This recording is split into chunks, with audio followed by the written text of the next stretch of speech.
My daughter laughed when she saw me at the auction. She was standing near the front in a sharp beige blazer, her hand resting on the arm of her husband. Her laugh wasn't loud, but I heard it clearly, like a spoon against an empty glass. "Say goodbye to your house," she said, too quietly for the others to hear. "Someone else will mow your lawn from now on." I didn't respond. I looked around the room. The rows of folding chairs, the slicked back hair of the auctioneer, the murmur of low conversation, the smell of carpet cleaner and bad coffee. The man 2 seats over had a glossy booklet open on his lap with a picture of my front porch on the cover. My porch. The one where I once held my granddaughter as she giggled at wind chimes. Lot number 7, it said. 3-bedroom family home. Needs modernization. The bidding hadn't started yet. They didn't expect me to come, and certainly not to bid. I was supposed to stay home, quietly, like a story nobody reads anymore. But I wasn't a story. I was still here, and I was about to remind them. How I got there. That's a longer story. 2 weeks earlier, I was folding laundry in the kitchen when I noticed an envelope tucked into the stack of local ads. No return address. I almost threw it out. But something about the crispness of it made me pause.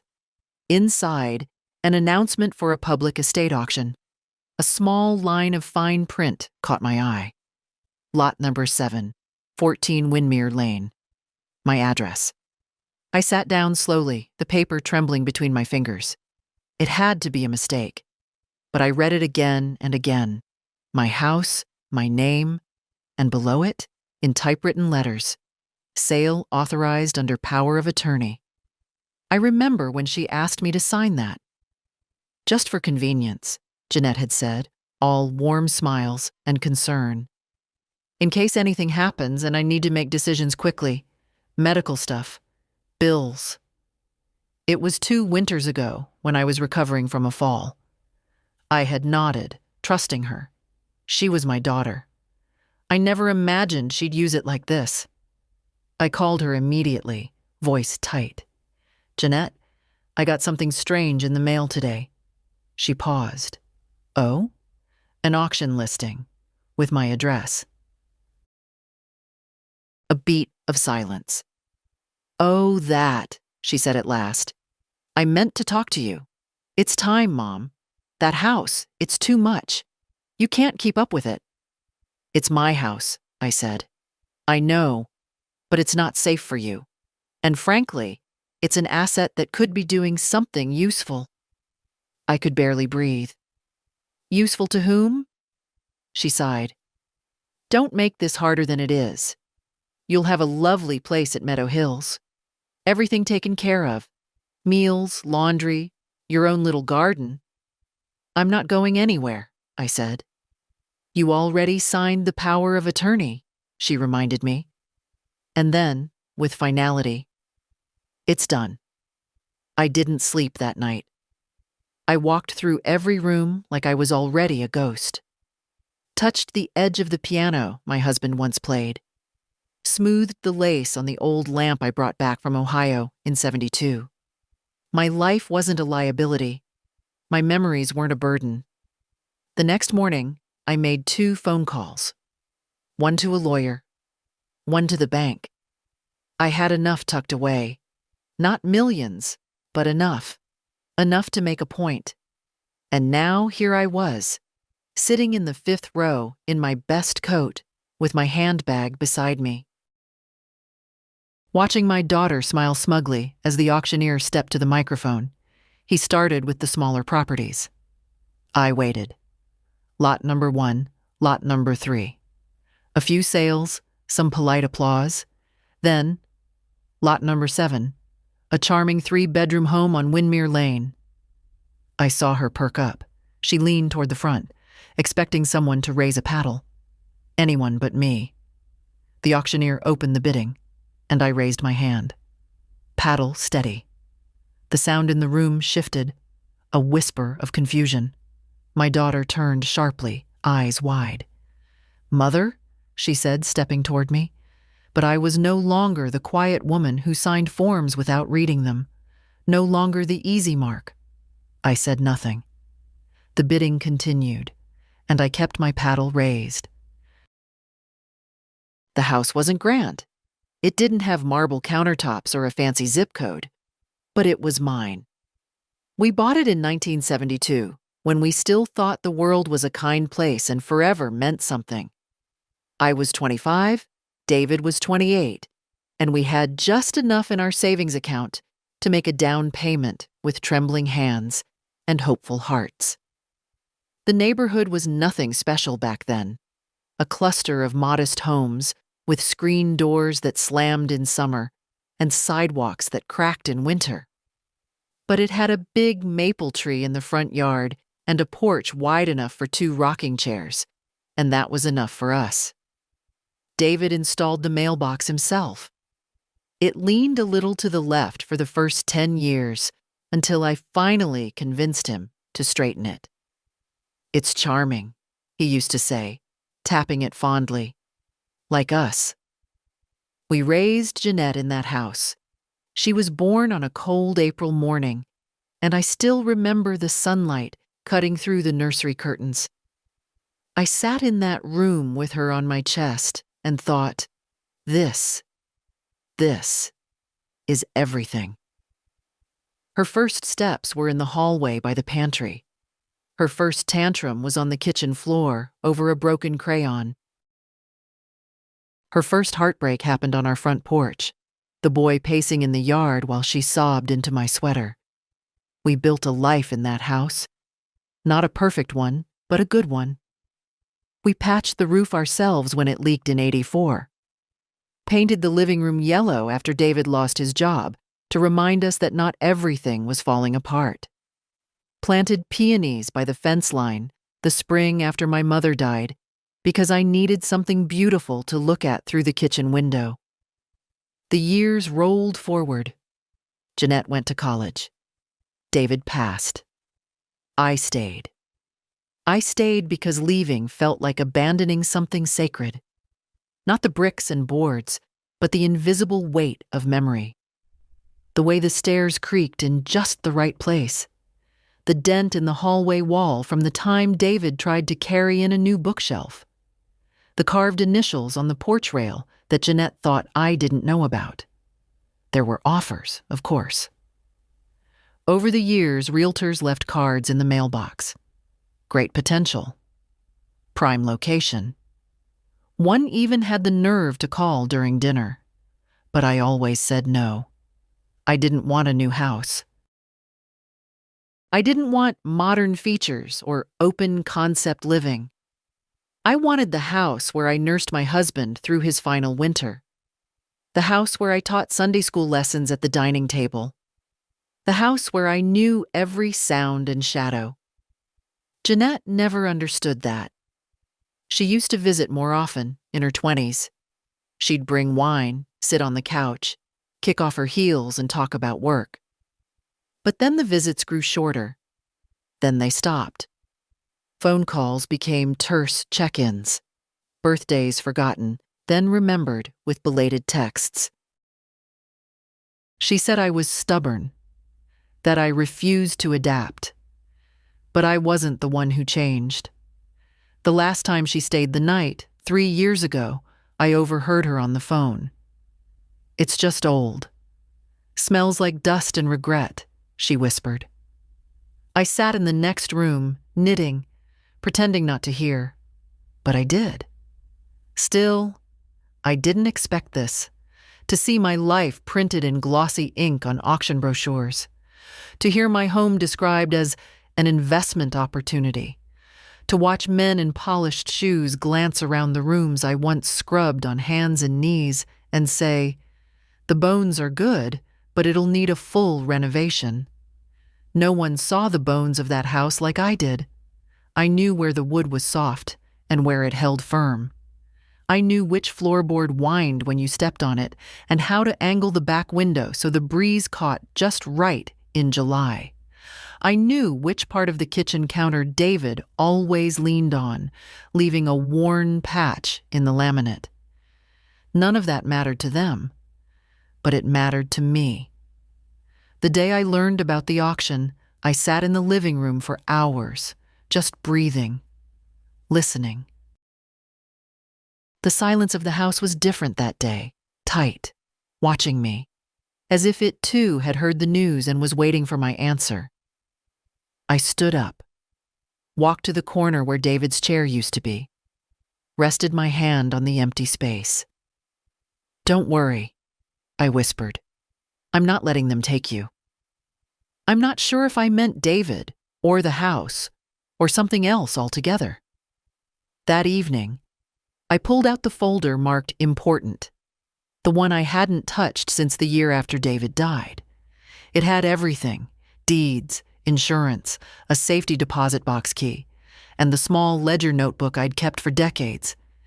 Every time I dipped into savings, every time I lent Jeanette money, I wrote it down. I turned to the last page. There was still enough. Maybe not to outbid a developer, but enough to make noise, to make them look at me, to say, "I was here. I built this. You don't get to erase me with a gavel, not without a fight." Jeanette wasn't always like this. There were years, distant, blurry years, when she clung to my skirt at preschool drop-off and cried if I so much as glanced toward the door. When she'd curl up beside me on the couch, her small hand clutching mine, whispering secrets about butterflies and monsters under the bed. She used to call me Mama, in a voice so soft it could undo me for days. That little girl is gone, replaced by a woman with sharp lipstick and sharper eyes. I still remember the exact moment I realized she had left and someone else had taken her place. It wasn't one of those loud arguments or dramatic scenes. No, it was quiet. That's what made it hurt so much. It was 5 years ago, on a Tuesday. She came over to help with the bills, or so she said. I'd asked her to look over some medical insurance papers. David always handled those things, and after he passed, the numbers started swimming on the page. Jeanette sat at the table with her sleek laptop open, typing and clicking with brisk efficiency, barely looking up. "Mom," she said suddenly, without ceremony, "you should really think about selling." I paused. "Selling what?" "The house." I thought I misheard her. She sighed. "It's too much for you. You're living alone in 3 bedrooms, 2 baths, and a yard the size of a small park. It's inefficient. And honestly, it's not safe." Safe. The word lingered like a mosquito. She always hid behind safety, convenience, efficiency, what was best. I told her I wasn't interested, that the house was fine, that I had a system, a rhythm. But I saw it then. The look, that pinched expression that said, "Here we go again." My stubborn, outdated, impossible mother. She didn't argue. She just closed her laptop and said, "We'll revisit this later." And she did. Every holiday, every phone call, every awkward lunch in that overpriced cafe she loved. She'd circle back to it. "When are you going to downsize? Wouldn't you prefer something modern? Have you looked at Meadow Hills? They have heated floors and a book club." At first I thought she was just concerned. But over time, her concern began to sound a lot like impatience. And then there were the favors. They started small. A few hundred for a car repair. Then it was help with the down payment on their new house. Then the tutoring fees for Lily, her daughter. Always with a promise to pay it back, though nothing ever returned. Still, I gave. That's what mothers do, isn't it? We give, and give, and give. Until we're dry bones, smiling politely in the corner, hoping someone remembers we used to matter.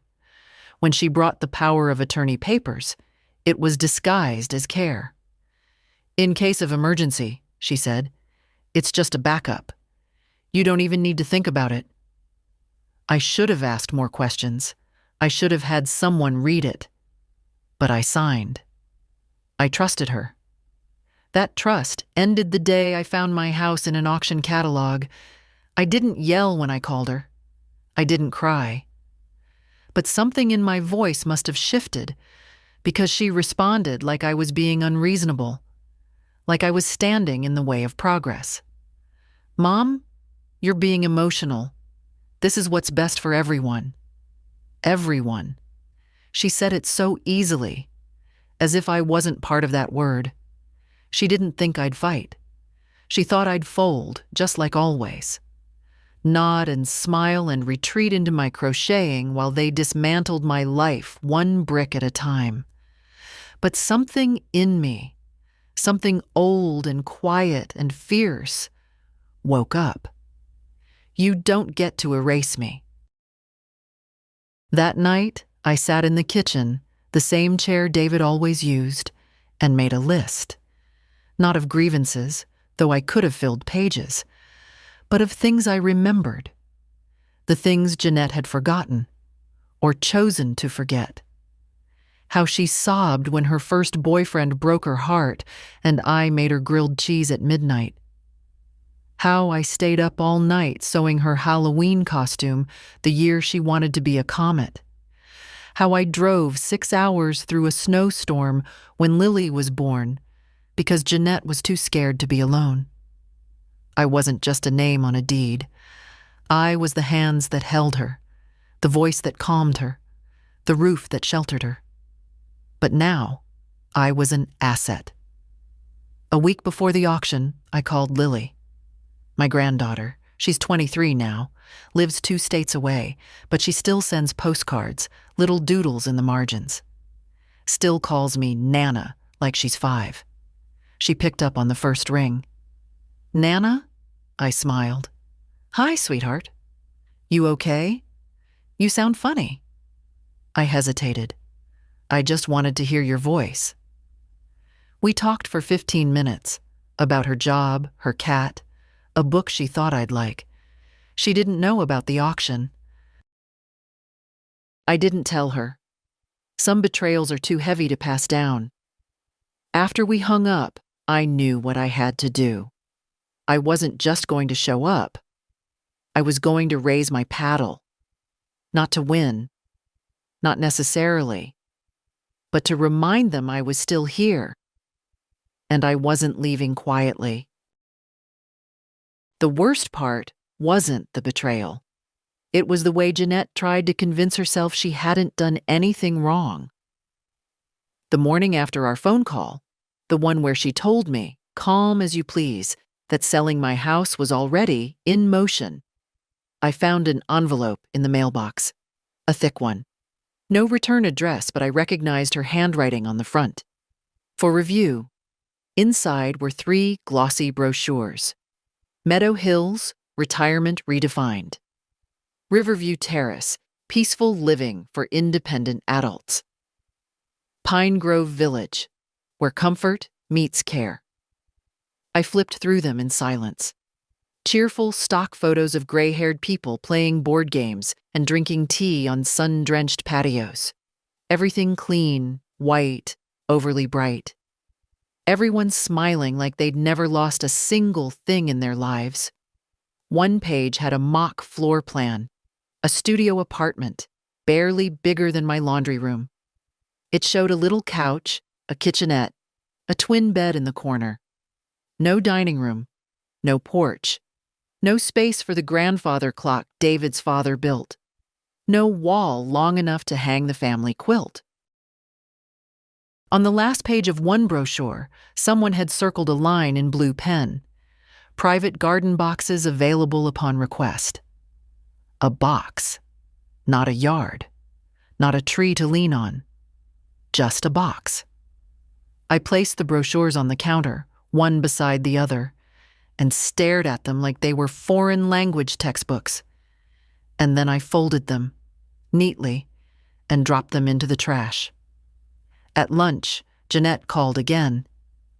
"I just want to make sure you had time to look at those options," she said, like she was reminding me to try the salmon special at a restaurant. "I did," I said.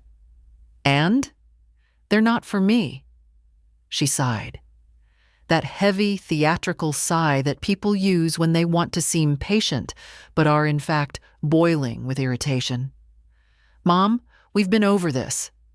"No," I corrected her. "You've decided. We haven't discussed anything."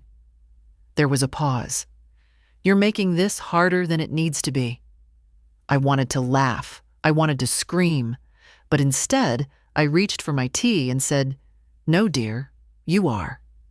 She hung up not long after, said she had a meeting, promised we'd talk soon, but I knew we wouldn't. That night I couldn't sleep. My head throbbed with a dull pressure, like my brain was pressing against the inside of my skull, trying to escape. I paced, touched the back of the armchair, ran my fingers over the keys of the piano, dusty and unused. Sat at the kitchen table until the sunrise slipped between the curtains and lit up the dust in the air like gold flakes. I called the lawyer at 8:01 a.m. His name was Philip Gordon. He was younger than I expected, early 40s, with kind eyes and a wedding ring. He twisted when he was nervous. I'd chosen him because he came highly recommended by Mary Kloss, a friend from church who recently set up her own trust fund. Philip listened carefully as I told him everything about the power of attorney, the auction, the brochures, my daughter. He didn't interrupt, just nodded, took notes, occasionally raised an eyebrow. When I finished, he leaned back and said, "Mrs. Morgan, I'm going to be blunt. This isn't uncommon, but it is unethical. Depending on how the power of attorney was worded and when it was invoked, we may have options." "Can I stop the sale?" I asked. "Possibly, but we'd have to act fast. Once it goes through the public auction system, it'll be harder to reverse."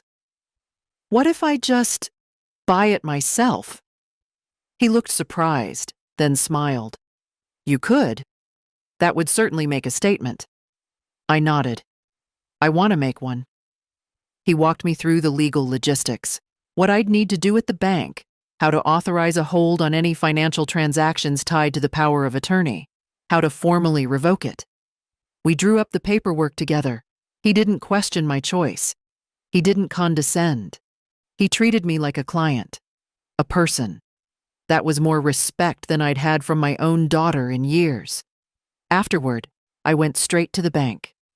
My branch manager, Michelle, was a no-nonsense woman in her 50s who wore crisp blazers and remembered everyone's birthday. She greeted me by name, sat me in her glass-walled office, and listened without blinking as I explained. "Do you want me to freeze the account access under her name?" she asked. "Yes." "And redirect all notifications to you?" "Yes." Her fingers flew over the keyboard. "It's done." That was it. No fireworks, no thunderclaps. Just a quiet moment in a quiet office where a woman finally said, "No more." I walked out of the bank and into the bright afternoon sun, feeling taller somehow. Not stronger, not yet, but steadier. Like my spine remembered how to stand on its own again. That night, I took out a small notebook I hadn't opened in years. It was blue, leather-bound, a birthday gift from David on my 60th. I used to write memories in it. Little things. The first time Lily said Grandma. What Jeanette looked like on her wedding day. The way David's hand always found mine under the dinner table. I flipped to a blank page. September 10th. Today, I stopped being afraid. Today, I said no. And tomorrow, I'll go to the auction. It was Lily who told me the exact time and place. Not on purpose. She called the night before the auction, cheerful as ever, talking about her new apartment and the weird neighbor who plays jazz at 2 a.m. And oh, Mom says she's taking tomorrow off for something important. Big family errand. Some kind of signing, I think? She was vague. What kind of signing? I asked, trying to keep my voice level. Don't know, Lily said lightly. She and Rob were arguing about parking permits or something. You know them. Anyway, I think she's dragging him downtown. I offered to watch Milo, but they said they'd be gone just a couple hours. She mentioned a courthouse, or maybe the city building. That was enough. She didn't know. Jeanette hadn't told her what she was doing. I almost felt grateful for that. After we hung up, I sat at the dining room table for a long time. The house was quiet. My cup of tea had gone cold. Outside, the street lamp flickered like it always did after midnight. I imagined her, signing papers in a crisp blazer, hair perfect, pen gliding over the lines that would hand my home to a stranger. I pictured her laughing at some joke Rob made, maybe saying something like, "Well, it's just a building, she'll adjust." But I wouldn't. I knew that now. I thought about not going, letting it happen, letting her carry the weight of what she'd done, letting silence be my final reply. But that wasn't me. Not anymore. At 7 the next morning, I dressed carefully. Navy blue dress, the one with the simple pleats and the small pearl buttons, the same dress I wore to David's retirement dinner, the same one I wore when Jeanette won her first science fair, the same one I almost threw away, but didn't. I pinned my hair up, added a touch of lipstick. Not for them, for me. And I packed a folder. Bank documents, identification, a letter from the lawyer, just in case. I wasn't going there to make a scene. I was going to be present. To stand in my truth. The auction hall was in the old municipal building on Ashbury Street. I hadn't been there in years, not since Lily's high school graduation, when they held the ceremony in the same room. It looked smaller now, folding chairs in rows, a podium at the front. A projector screen glowing faintly with the words, Riverville Estate Sale, 11 a.m. I walked in, heart steady, and then I saw her, Jeanette, sitting in the second row, her tablet in one hand, phone in the other. Rob beside her, flipping through a catalog. They were whispering, smiling, confident, comfortable. She didn't notice me at first. I found a seat in the 5th row, set my folder on my lap, crossed my ankles, waited. More people trickled in, a few in suits, a couple that looked like flippers, cheap shoes, quiet chatter, an older man with a notepad and a real estate badge clipped to his shirt. Then the auctioneer stepped up. "Good morning, folks. We'll begin shortly.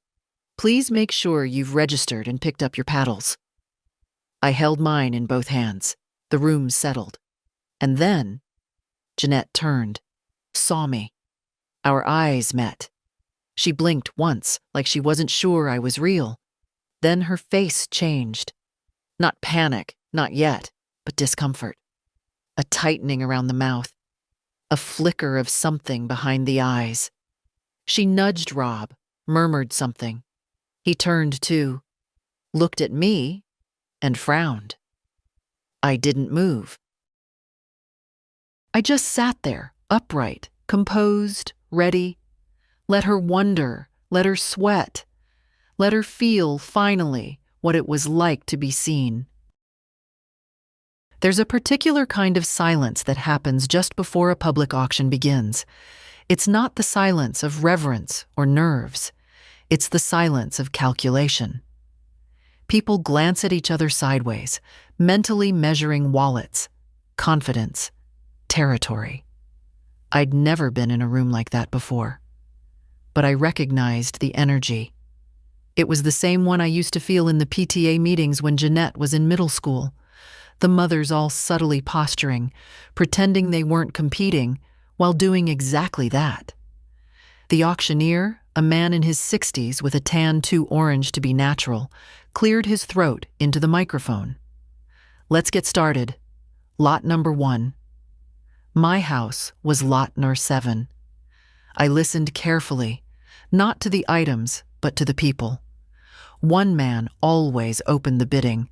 A woman in the 3rd row always raised after him. The flippers at the back barely moved, but jotted things down furiously. Jeanette didn't raise her paddle once. For the first 6 lots, she just watched. She wasn't here for anything else. Only the house. She was waiting. When they reached lot number 7, I felt a shift. A breath held. The auctioneer glanced at his notes. Next up, lot 7. A 3-bedroom, 2-bath home on Windmere Lane. Great Bones, prime neighborhood. Property has been cleared for expedited transfer. Shall we start the bidding at $120,000? Jeanette's hand moved instantly. Paddle up. Her number, 103. 125, the auctioneer nodded. Do I hear 130? Another paddle shot up, someone behind me. Jeanette's head turned sharply.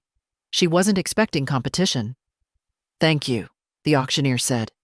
130. Do I hear 135? There was a pause, and I raised my paddle. Not fast, not timid, just steady, deliberate. The room didn't gasp. Life isn't a soap opera. But there was a definite ripple. Heads turned. Jeanette did a full double take. I looked her straight in the eye. She blinked, then narrowed her eyes like she thought she must be misunderstanding. The auctioneer glanced down. Paddle 117, 135. Do I hear 140? Jeanette raised her paddle again, her lips tight. 140. I raised mine again. 145. Now there were murmurs. Someone leaned toward their neighbor and whispered something. I didn't care. I wasn't bidding to win. I was bidding because it was mine. Because they needed to know I hadn't given up my voice just because I'd gotten quiet over the years. Jeanette turned to Rob, whispered sharply. He shook his head. She looked forward again. 150, she said under her breath, raising her paddle.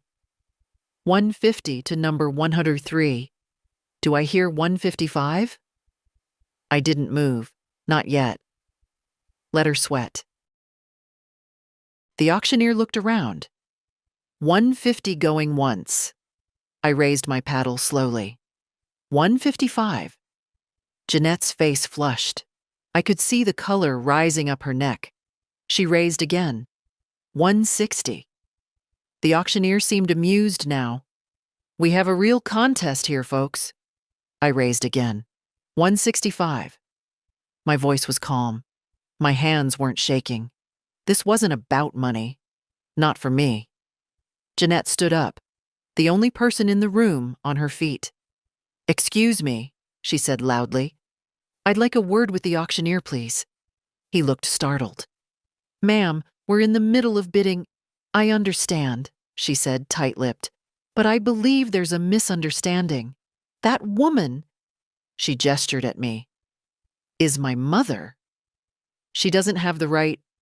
Actually, I do. My voice didn't boom, but it cut through the room like thread through silk. Everyone turned. I stood slowly. From my bag, I pulled a folder. Legal revocation of power of attorney, signed and notarized, effective as of 3 days ago, filed with the county clerk and attached to the title. Jeanette froze. The auctioneer stepped down from the platform, took the folder. Looked through the papers. He glanced up at me, then at Jeanette. This changes things, he said quietly. Jeanette's mouth opened, closed. Her face was a storm of disbelief, confusion, fury. Mom, she said, almost a hiss. What are you doing?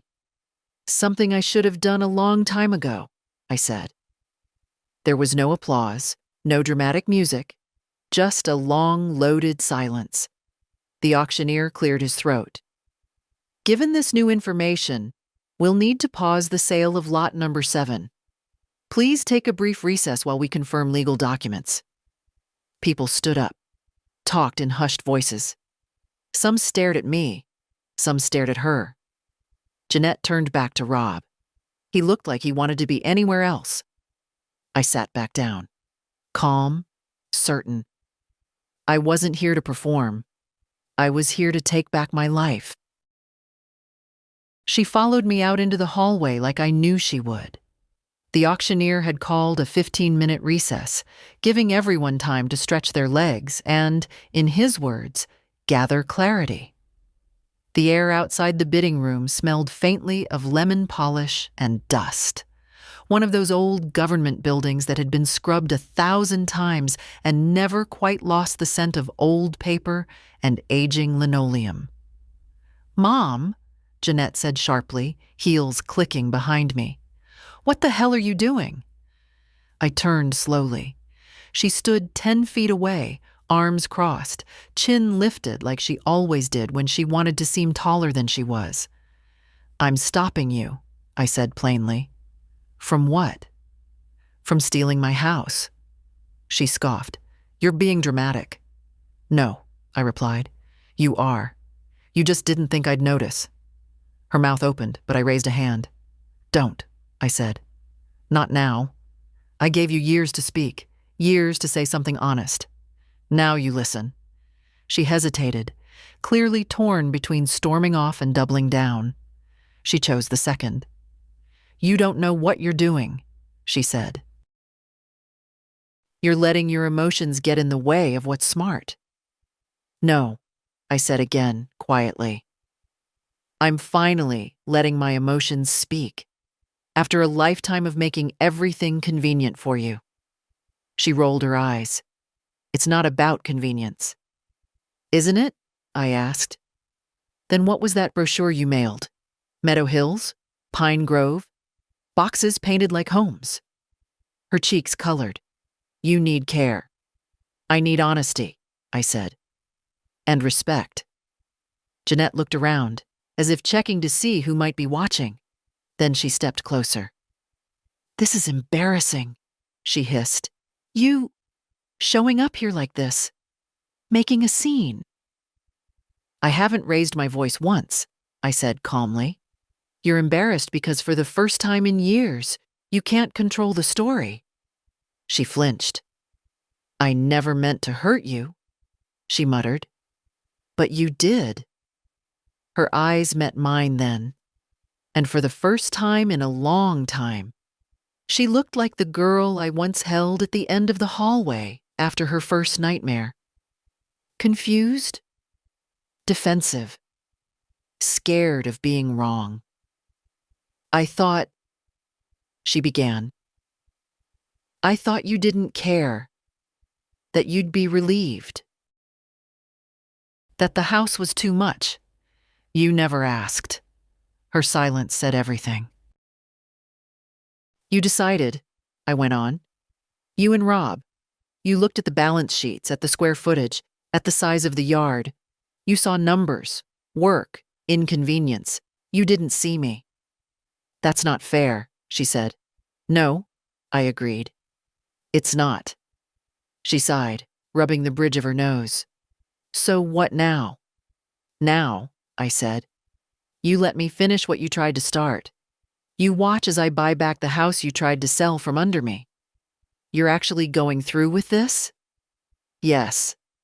"You don't even need that house anymore." "It's not about need. It's about choice. About dignity." She stared at me, jaw tight. "You'd really rather spend your savings just to make a point?" "No," I said softly. "I'd rather not have to. I'd rather my daughter saw me as a person, not a transaction. But here we are." There was a pause, long and aching. "You're being spiteful," she finally said. "And you're being small," I replied. She blinked. "If I'm spiteful," I added, "I learned it from the silence I've been swallowing for decades. her eyes filled with something, anger, maybe, or fear, or shame. I didn't push. We stood there, two women bound by blood and disappointment, the hallway between us filled with years we couldn't rewrite. "I have to get back inside," I said at last. "I'll contest it," she said, half a threat, half a question. "You can try," I said, my voice calm, "but you won't win." I walked past her then, the smell of her perfume lingering, familiar and distant all at once. For a moment, I thought she might reach out, grab my sleeve, say something real. She didn't. Back inside, the auctioneer was shuffling his notes, murmuring into his headset. The room buzzed with quiet energy. Rob sat in the front row, hunched and frowning, as if trying to shrink. I returned to my seat. My folder still lay neatly in my lap. When the auctioneer looked up, his eyes met mine. He gave a tiny nod. "Lot 7, he said, voice regaining its rhythm. "We are postponing the sale pending legal review of ownership rights. At this time, the property is no longer available for bidding." A few people grumbled. One man stood and left. Someone else muttered, "Knew that'd get messy." I sat very still. It was done. Not won, not celebrated, but stopped. And that was enough for today. The auction wrapped up half an hour later. No one looked at me as they left, but I could feel the stares brushing past, curious, cautious, occasionally pitying. I didn't mind. I wasn't there for them. Jeanette didn't return to the room. I saw Rob leave alone, walking quickly, shoulders tight, phone pressed to his ear. I imagined the conversation, something clipped, tense, full of sharp corners. I didn't envy him. I didn't hate him either. He was just a man who let himself believe the path of least resistance was always the smartest one. A lot of people do. When the room emptied, I remained in my seat. I needed a moment, not to rest exactly, but to sit with what had happened, to feel it, not just survive it. The auctioneer approached, folding his clipboard under one arm. "Mrs. Morgan," he said gently. "Miss," I corrected him. "I never changed it." He smiled, nodded. "Miss Morgan, I reviewed the paperwork with our legal consultant. Everything's in order. The revocation stands. And with no valid POA in effect, your property cannot be sold without your explicit consent." "I know. I imagine this hasn't been an easy day." "No," I said. "But it was a necessary one." He hesitated. "I've seen a lot of families come through here. Most don't say a word, just sign, nod, move on. But what you did today," he shook his head slightly, "it mattered." I didn't reply. There wasn't anything to say. He left me with a quiet nod, and I sat a while longer, hands resting on the folder in my lap. I had won something, though it didn't feel like triumph. It felt like standing alone in the middle of a once crowded room, finally holding your ground, only to realize how much space silence can take up. When I stepped outside, the sun had shifted. Afternoon light, softer than before, filtered through the branches of the sycamore trees lining Ashbury Street. I walked slowly to the parking lot, and there she was, Jeanette. Leaning against her car, arms folded, sunglasses pushed up on her head like she'd forgotten they were there. She wasn't angry anymore, at least not outwardly. She looked tired. "Done?" she asked. "Yes," I said. "I thought maybe you'd leave through the other door. I don't use side exits anymore." That brought the faintest twitch to her lips. Not quite a smile, but close. "I didn't think you'd actually show up," she admitted after a pause. "That was the idea, wasn't it?" I said. "Count on me fading quietly." She didn't argue. I told myself I was helping, she said eventually, doing the responsible thing, planning ahead. You were planning for your convenience. Maybe, she admitted. But I also thought you wouldn't fight it, that maybe you'd even be relieved. I looked at her for a long moment. You stopped asking me what I wanted a long time ago. Her face tightened. You stopped telling me. I hadn't expected that, and for a second, I saw her not as the woman who'd tried to erase me from my own home, but as the child I once raised, still looking for an explanation, still waiting for something soft. Maybe we both forgot how to talk, I said quietly. Jeanette looked away. It's easier to make decisions when you pretend the other person won't argue. It's easier to pretend love looks like protection, even when it's control. She nodded slowly. So, now what? I go home, I said. And you decide what kind of daughter you want to be next. She flinched, but didn't walk away. I'm not asking for money, I added. Not for visits, not even for apologies. I just want you to stop managing me. Jeanette exhaled. You always made it so easy to step in. That's what mothers do, I said. Until one day they can't. Or won't. We stood in silence, the kind that didn't ask to be filled. Finally, she stepped aside. Let me know when you get home. I met her gaze. Why? So I know you're safe. It wasn't enough, but it was something. I nodded once, got into my car, and drove home. The gate squeaked like it always had. A small sound, metal against metal, barely noticeable to anyone else. But to me, it was a kind of welcome. My house had a language of its own, that soft moan of the porch steps, the tick of the hallway clock that was never quite in sync, the faint whistle of wind against the upstairs window when the weather turned. I knew them all. I'd memorized them without meaning to, like the lines on my own palms. I stepped through the front door and closed it gently behind me. Home. I hadn't realized how deeply I'd braced myself until I was back in that quiet space. Until I felt the weight between my shoulder blades begin to ease, like a breath I'd been holding for too long finally released itself. The living room looked just as I'd left it. Of course it did. No one else had been here. But something had changed. Not the furniture or the pictures or the soft throw on the couch. No, it was in me. For the first time in years, the house didn't feel like a waiting room for decline. It felt like a place I'd reclaimed. Not just legally, but emotionally. As mine. I kicked off my shoes and walked into the kitchen. The late afternoon sun spilled across the tile in thick amber streaks. I put on the kettle, then leaned on the counter, listening to the water begin its slow climb toward boiling. In the corner, a spider web stretched between two wooden slats on the pantry door. I smiled. Maybe tomorrow I'd clean it, or maybe I wouldn't. That choice was mine now. I poured my tea and took it to the dining room, where the stack of legal papers still sat.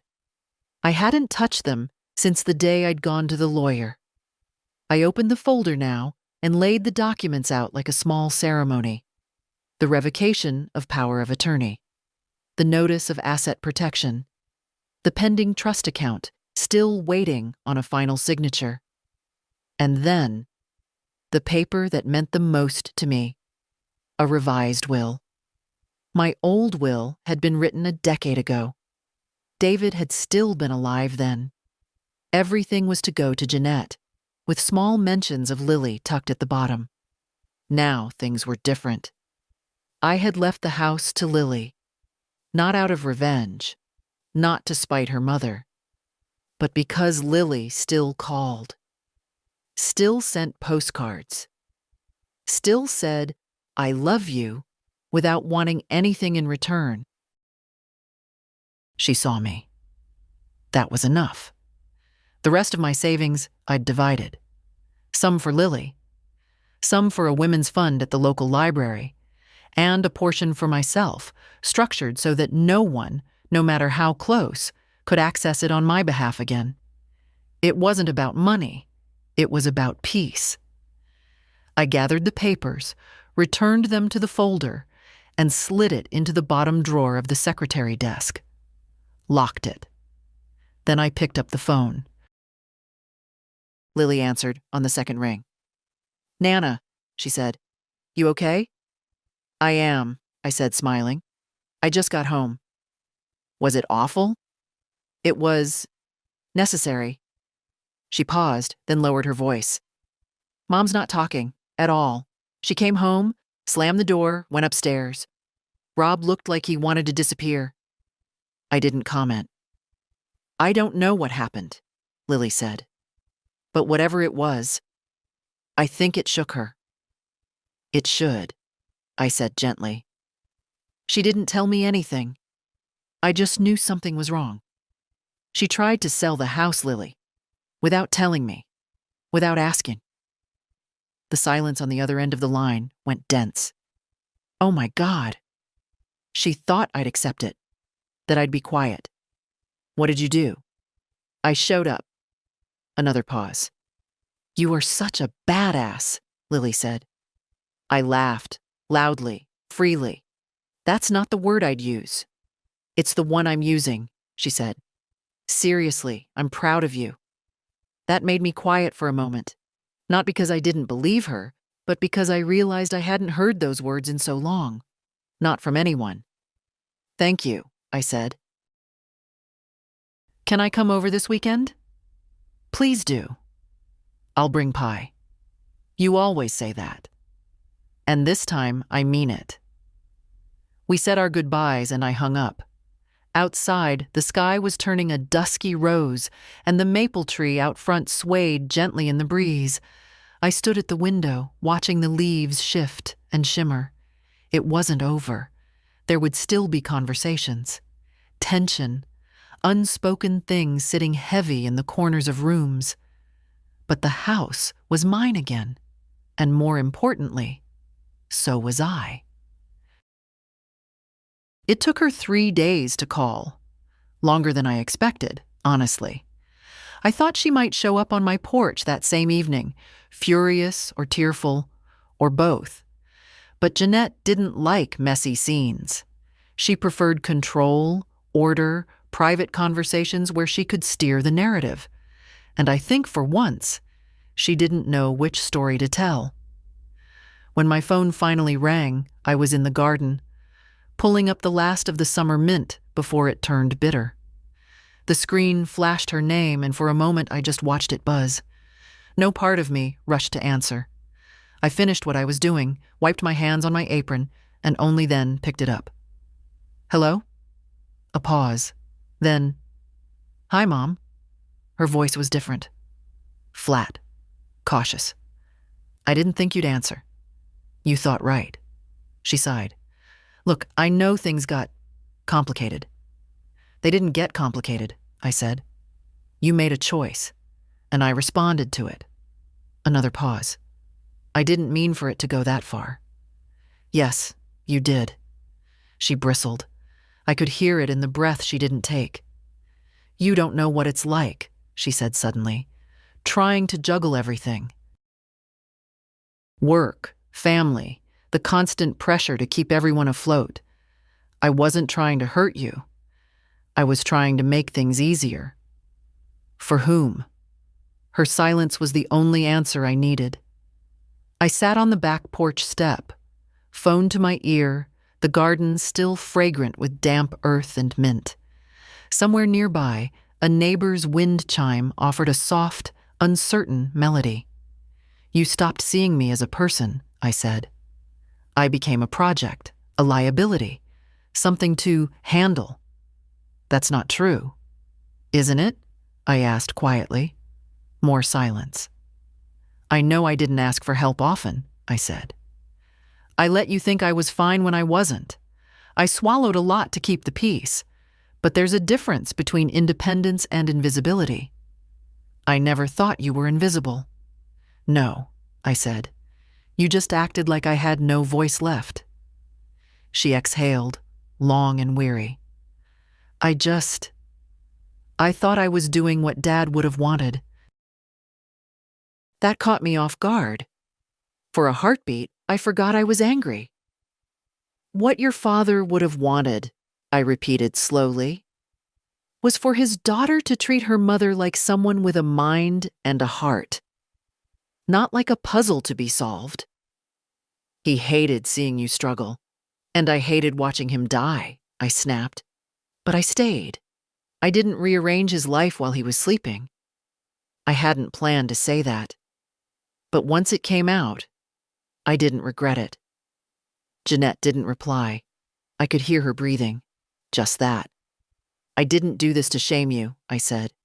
I did it because I refused to be erased. I know. I waited. I'm sorry, she added finally. And it wasn't much, but it didn't sound rehearsed. Good, I said. Now act like it. She let out a soft laugh, surprised maybe, a little wounded. I'm not giving the house back to you, if that's what you're calling about. I know. I changed the will. She was quiet. Lily gets it, I said. And I'm moving my savings to a protected account. No one gets to touch it unless I say so. I get it. I don't think you do, I said, more gently this time. But maybe you will. She cleared her throat.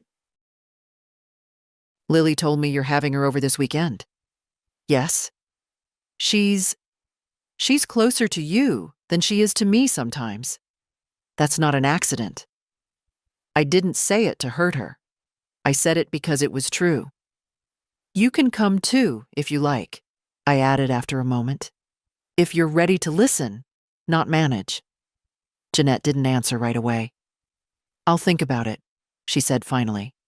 That's all I ask. We ended the call not as friends, not as mother and daughter the way we used to be, but as two women who understood that something had been broken and that it might never return to its original shape. But maybe, just maybe, something else could be built in its place. I stood, brushed dirt from my knees, and went back to the garden. Lily arrived just after noon on Saturday, arms full of bags and face glowing like she'd just stepped out of spring. It had been raining all morning, that quiet kind of fall rain that taps softly on the roof and smells of old leaves and damp earth. But when I opened the door, she brought the sun with her. Don't panic, she said, stepping inside. I brought the pie. And not store-bought this time. I swear. I'll believe it when I taste it, I said, smiling. She laughed, kicked off her boots, and pulled me into a hug that was warm and real and lingered just a moment longer than usual. I felt it then, what I hadn't let myself feel at the auction, or in the car, or even that night when I'd returned home. Relief. It didn't look like tears. It didn't sound like a sigh. It was quieter than all that. It was simply knowing that someone had shown up, not to take something, not to fix me, not to explain, but just to be there. She helped me in the kitchen, setting the table, putting out plates, warming the pie in the oven like she'd done it 100 times. When we sat down to eat, she looked at me and said, "Mom told me some of what happened." I nodded. Some is probably the right word. She didn't defend it, Lily said quickly. She looked tired. I think she's scared, Nana. Of you. Of what it means now that you said no. I sipped my tea. I've said no before. Not like this. I didn't argue. She's not evil, Lily added. She's just so used to being in charge. And when people like that lose control, they panic. She had no right. I know. That was enough. I didn't need Lily to take sides. I didn't want her to.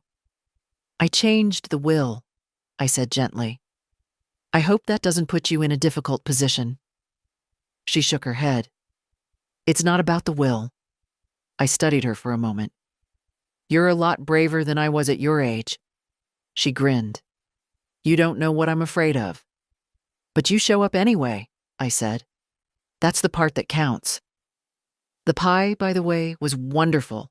Flaky crust, tart sweet apples, just enough cinnamon. We talked for hours. About books, about her job, about the guy she was seeing, whom she described as mostly tolerable, except when he tries to make quinoa from scratch. I laughed. I hadn't laughed like that in weeks. As we cleared the table, I saw her glance out the window. Is someone coming? I asked. She hesitated. Mom texted me this morning. Said she might stop by. I felt the stillness settle back into the room. Not tension exactly, just the awareness of possibility. I didn't invite her, Lily added quickly, but I didn't tell her not to come either.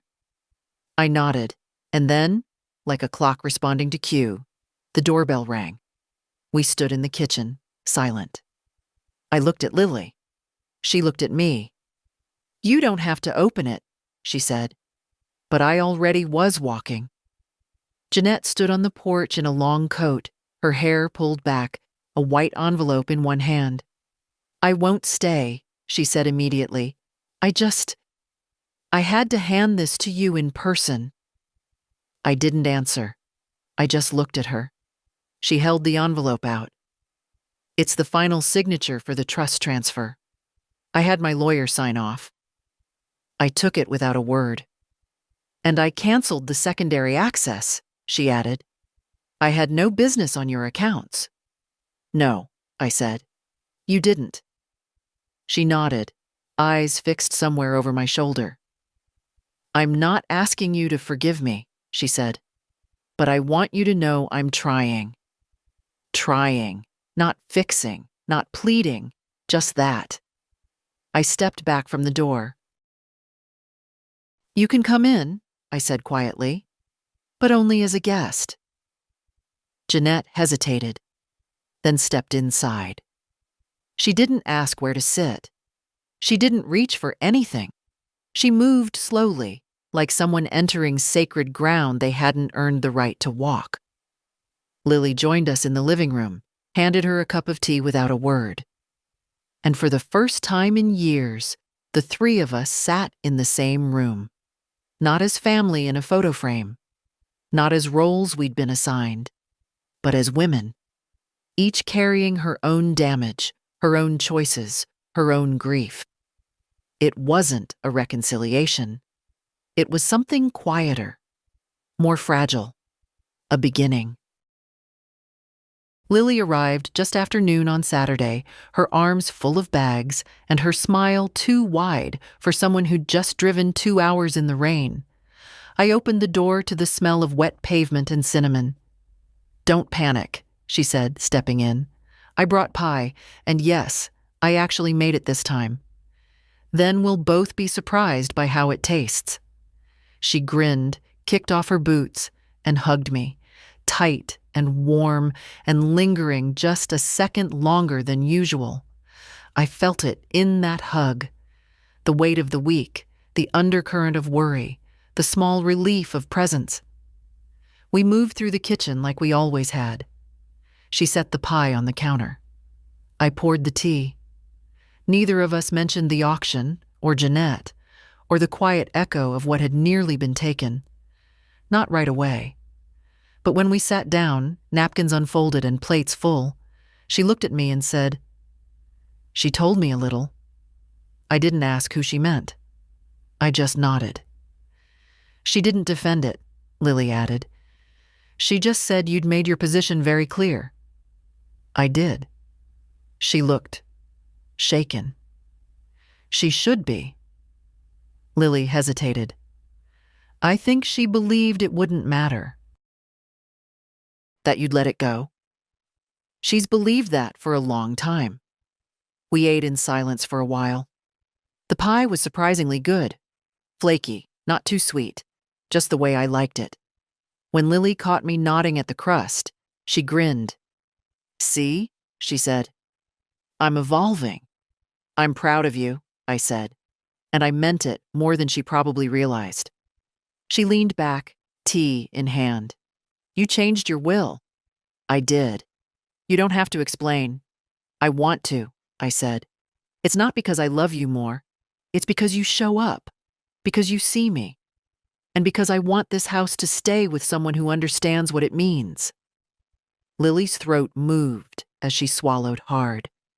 She didn't cry, but her eyes went soft. "I'll take care of it," she said, "when it's time." "I know." We cleared the table together, the way we always had. She dried the dishes while I wiped the counters. Outside, the rain had slowed to a drizzle, soft as breath. And then the doorbell rang. She froze. I didn't invite her," Lily said quickly. "She just said she might stop by." I nodded once, then walked to the door and opened it. Jeanette stood on the porch, coat damp at the shoulders, envelope in hand.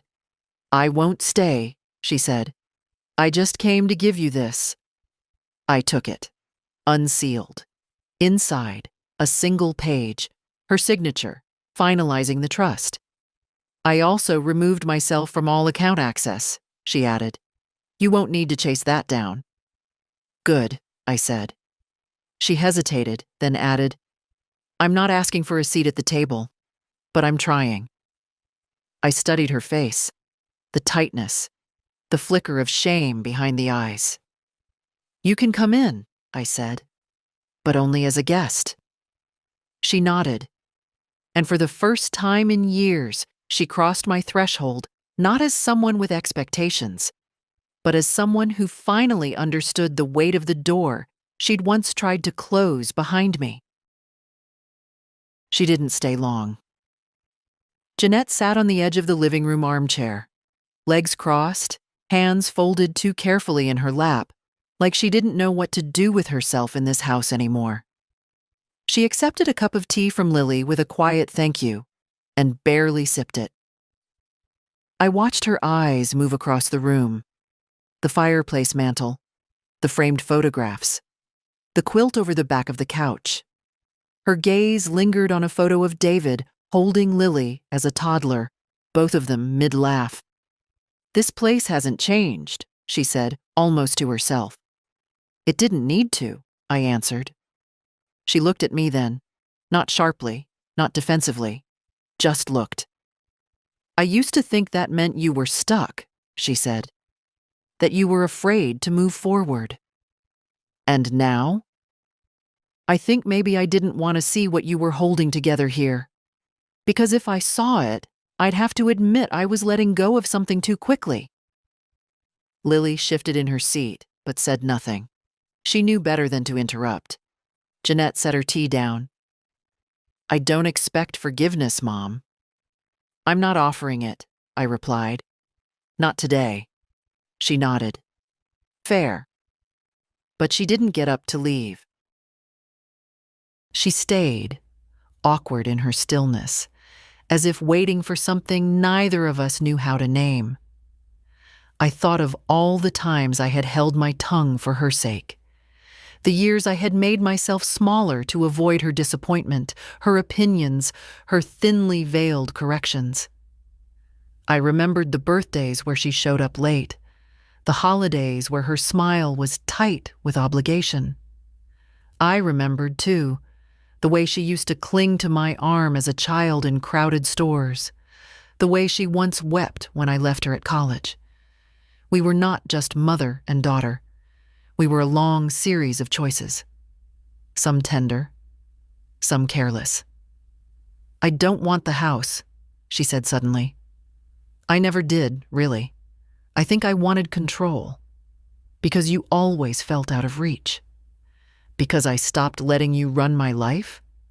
Because I never understood how you could live so quietly, so completely, without needing more. I sat back. Quiet isn't the same as small or weak. You mistake stillness for absence. She looked at her hands. I was afraid of becoming you, she admitted. Afraid of staying in one place and watching everything else move on without me. You were afraid of staying, I said, and I was afraid of leaving. We built opposite lives. And now? Now I'm not afraid. She blinked at that. Looked down again. I don't know what to do with the space between us. You don't have to do anything with it, I said. You just have to stop pretending it's not there.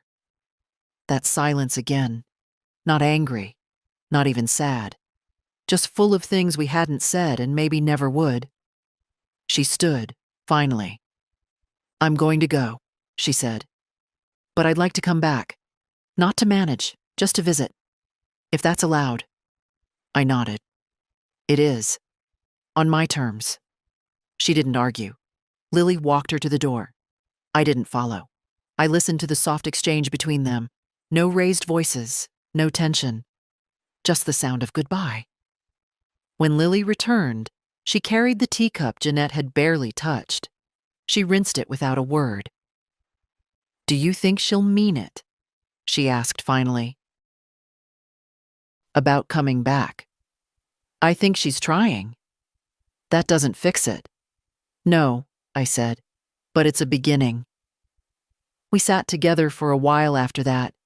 No noise but the occasional creak of the floorboards beneath our chairs and the rustle of wind through the trees outside. You okay, Nana? Lily asked. I took a moment before answering. Yes, I said. For the first time in a long time, I think I am.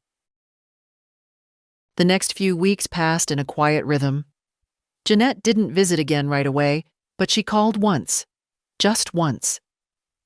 It was a short conversation, stilted, with long pauses, as if we were speaking through a fog neither of us could quite clear. But it was polite, cautious, civil. That was a beginning, too. Meanwhile, I returned to my own life, the one I'd nearly let slip away under the weight of someone else's certainty.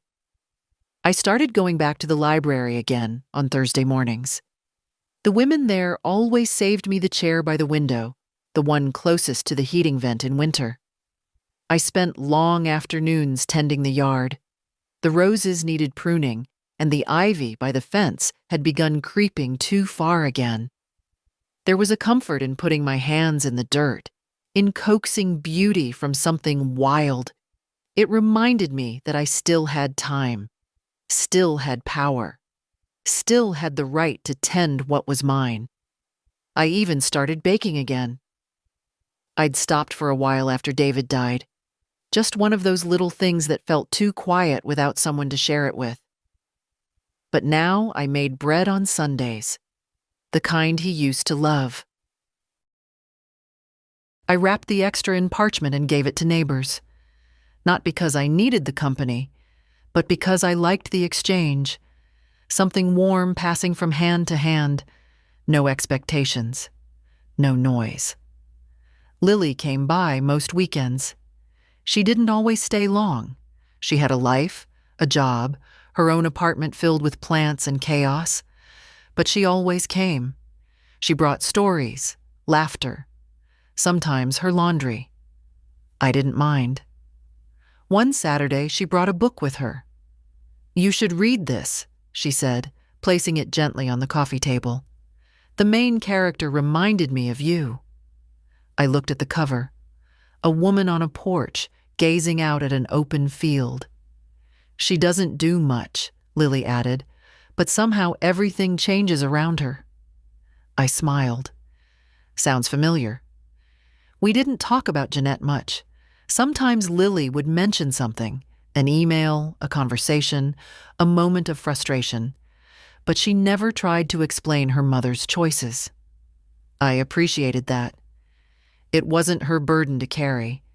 Still, I knew she was watching both of us, quietly hoping. One afternoon, as we sat on the porch sipping tea, she asked, Do you miss her? I didn't answer right away.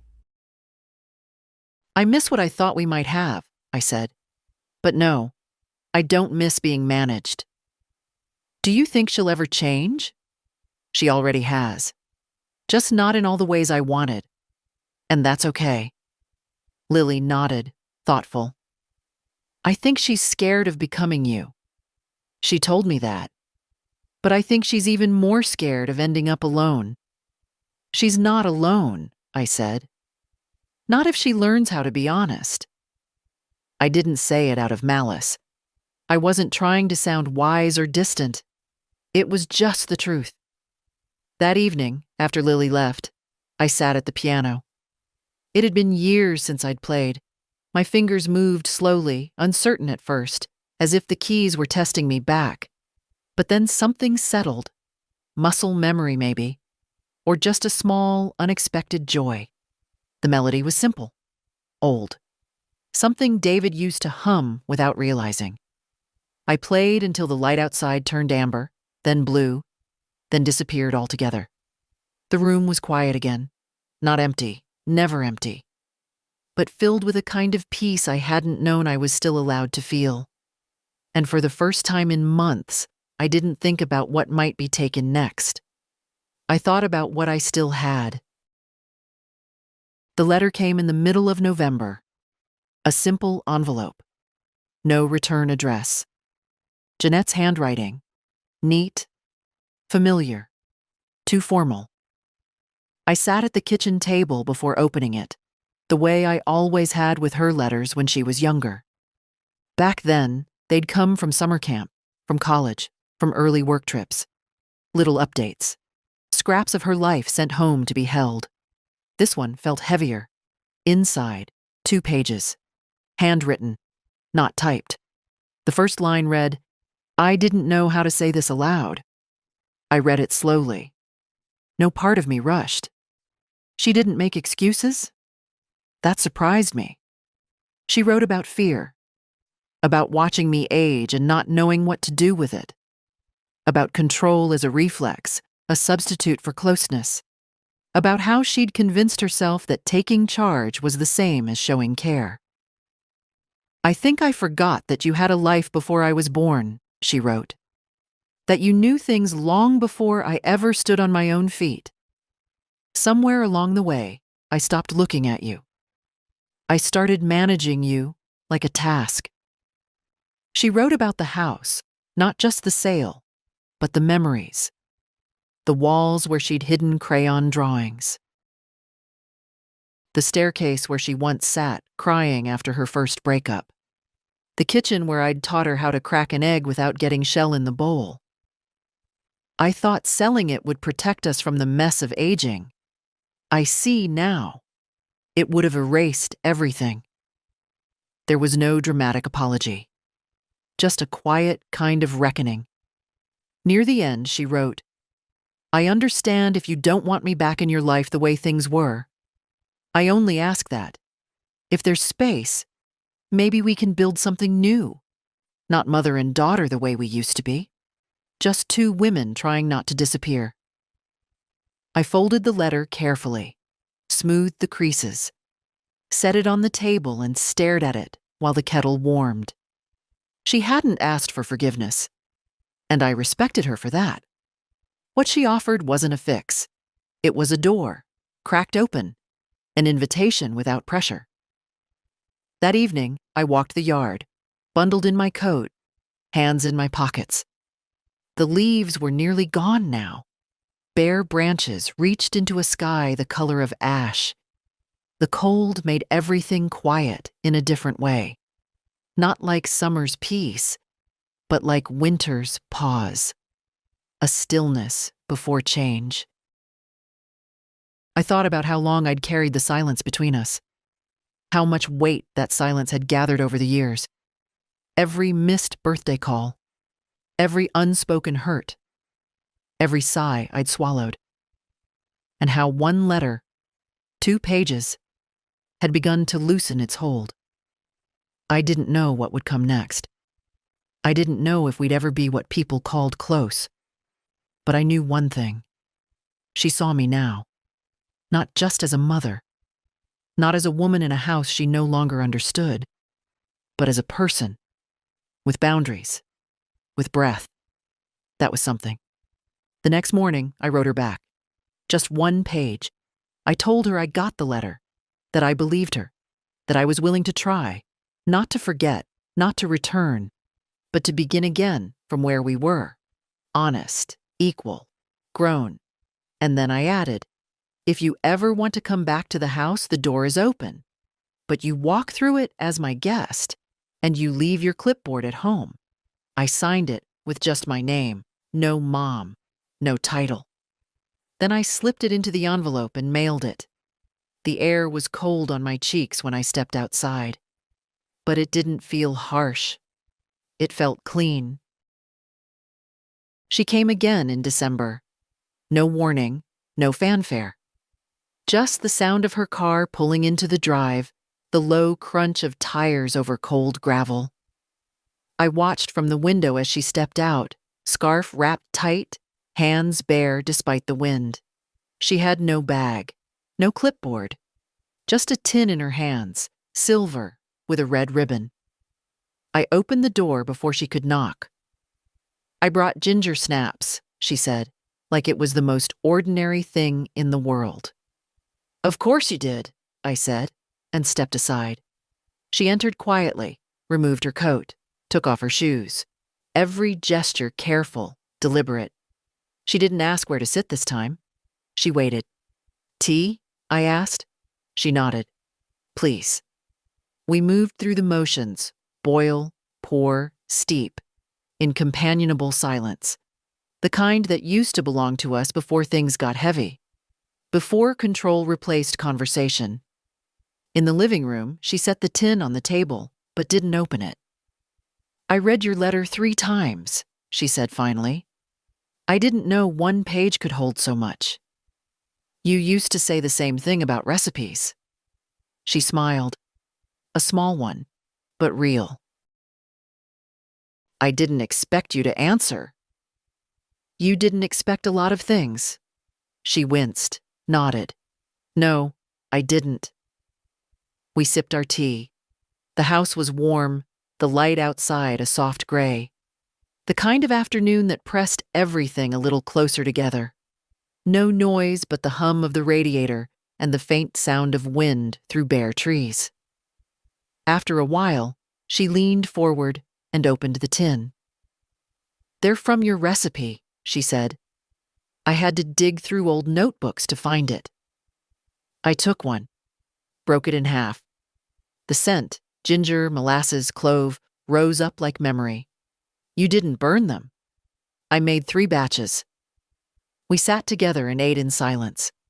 No lectures, no explanations, just the snap of cookies, the comfort of shared time, and the slow repair of something long broken. She stayed an hour. Didn't try to fill it. Didn't try to fix anything. When she left, she didn't say, "See you soon?" She said, "Thank you for letting me in."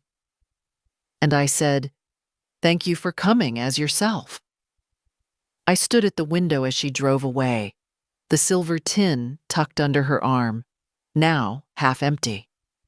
The house felt quiet again, but not hollow, just full of its own breath.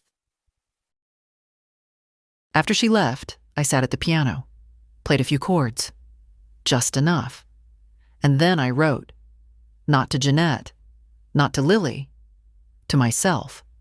A page, maybe 2, about what it means to stay, to own your space, to speak when silence is easier, to begin again even after the years have settled heavy in your chest.